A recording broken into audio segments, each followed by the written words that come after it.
আসসালামু আলাইকুম। বার্তা নির্দেশে সবাইকে স্বাগত। নৌকা প্রতীক থাকবে, তবে কেউ ব্যবহার করতে পারবে না, ইসি সচিব। নিবন্ধন স্থগিত থাকা আওয়ামী লীগের দলীয় প্রতীক নৌকা নির্বাচন পরিচালনা বিধিমালার তফসিলে সংরক্ষিত থাকবে, তবে এটি কেউ ব্যবহার করতে পারবে না বলে জানিয়েছেন নির্বাচন কমিশনের সচিব আক্তার আহমেদ। বিভ্রান্তি এড়াতে প্রতীকটি ইসি ওয়েবসাইট থেকে সরিয়ে নেওয়া হয়েছে বলেও তিনি জানান।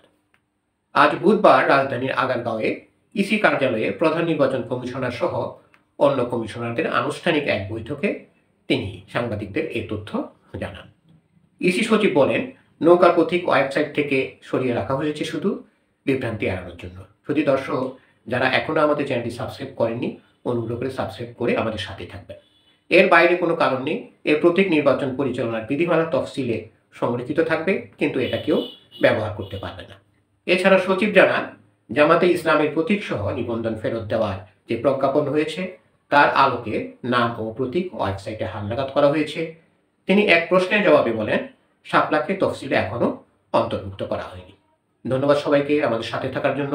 যারা এখনও আমাদের চ্যানেলটি সাবস্ক্রাইব করেননি, অনুগ্রহ করে সাবস্ক্রাইব করে আমাদের সঙ্গেই থাকবেন।